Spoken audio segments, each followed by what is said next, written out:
Good evening, I'm Sam Fleming. Welcome to Dateline. Several years ago we interviewed Truman Capote, author of the novel In Cold Blood, to find out more about the Clutter murder's lead investigator and hero, Alvin Dewey. However, we have recently uncovered startling information about the investigation. Tonight we take a closer look at Mr. Capote's depiction of Mr. Dewey to ask the question, was Alvin Dewey really the hero that Capote portrayed him to be? Good evening, Mr. Capote. Thanks for speaking with Dateline. Good to be here. Mr. Capote, describe to me Mr. Dewey as a man and an investigator. Mr. Dewey was a lean and handsome fourth-generation Kansan who was more than professionally qualified to cope with even as intricate an affair as the apparently motiveless and all but clueless Clutter murders. He was a good, God-fearing man. In fact, a belief in God and the rituals surrounding that belief at church every Sunday. Grace before meals, prayers before bed were an important part of the Dewey's existence. In the end, the prosecution's most damaging witness proved to be Alvin Dewey. I think that speaks for itself.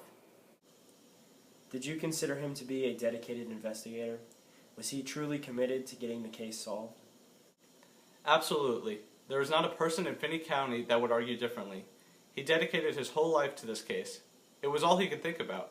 He worked so hard that he dropped at least 20 pounds during the course of solving that crime. And he wasn't the only one that paid the price. The case oftentimes came before his family. His wife at one point asked him if they'd ever have a normal life again. It was his diligence and dedication that put those killers away. So tell me, how was Dewey able to solve the case? Mr. Dewey was at a disadvantage because the only clue that remained at the crime scene was a footprint that he found when looking through some crime scene pictures. But Dewey never stopped searching, and they finally got a break in the case when a witness came forward. That was all Dewey needed. That night, he sent one of the men on his team, Mr. Nye, to the farmhouse of the parents of one of the killers. Dewey was smart enough to have Mr. Nye disguise the reason for his visit. He told the family that he was there investigating their son's parole violation associated with check fraud. Because of this, the parents fully cooperated and, in doing so, actually ended up inadvertently corroborating the witness's story. They even offered Mr. Nye some coffee. It wasn't long after that Mr. Dewey and his team were able to put both of the killers behind bars. Recent reports have actually surfaced that call into question the validity of some of Mr. Capote's claims regarding Mr. Dewey. Mr. Capote claims that Mr. Dewey responded to the tip received from the witness that day. It was, in fact, 5 days before Dewey ever sent out a member of his team to interview Hitchcock, one of the killer's family. Furthermore, Nye did not go alone at night with a disguised motive. He went with several other agents during the day and was straightforward as to the purpose of their visit. In fact, they even collected some evidence from Hitchcock's parents' home. Needless to say, they were not offered a cup of coffee. Let's return to our interview with Capote to hear what more he has to say about Dewey and his heroic efforts. All right, Mr. Capote, so tell me more about how Dewey helped with the conviction of these killers. Dewey worked closely with the lead prosecutor in the case, Logan Green. Green did a good job as well. He had a tremendous burden, and it showed as he strutted before the jury. The stress of his assignment warmed in his face. But he was effective. In fact, Dwayne West, Green's assistant on the case, described Green's closing arguments as masterly. And as I said earlier, Dewey ended up being the prosecution's most damaging witness. What was your relationship like with Mr. Dewey? Was he helpful to you as you wrote the first nonfiction book, In Cold Blood? Mr. Dewey was a professional investigator, and he treated me as he would any other reporter wanting to know more about his story. He never gave me any special access or information. He was a hero in this case, and I was just telling his story as it pertained to the entire case.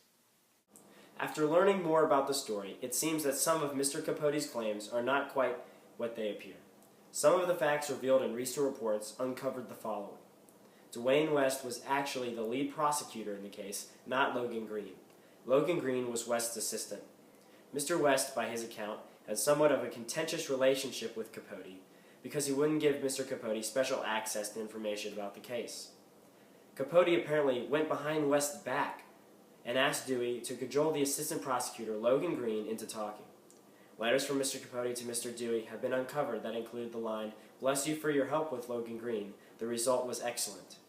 Mr. West was critical of Mr. Dewey because he was not quick to act on the tip from the witness. In fact, Mr. West claims that Mr. Dewey was not even convinced that the tip was accurate, and felt the killers were someone that had a personal relationship with the Clutters. Finally, recent reports have concluded that Dewey cooperated with Capote behind the letter of the law. He let Capote have access to the murdered 16-year-old daughter Nancy's diary, which logged her thoughts only moments before the killer struck.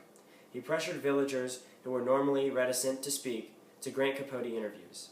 He gave later Capote access of time interviewing the killers. Because Capote was a New Yorker, Dewey helped Capote get a Kansas driver's license. Let's now return to our interview for our final question with Mr. Capote. Alright, Mr. Capote, let's get down to it. Was everything in this story true? Reflected reality is the essence of reality. The truer truth, all art is composed of selected detail, either imaginary or, as in Cold Blood, a distillation of reality. Was Dewey really the hero that Capote characterized him to be, or did Capote capitalize on his friendship with Dewey and repay him with a heroic depiction? In either case, today's standards might judge Dewey differently.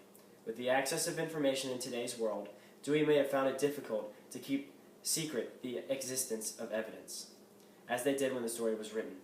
In fact, with access to DNA testing, fingerprint testing, and databases for criminals, if Dewey had only come up with footprints for evidence, he may have been seen more as incompetent than a hero.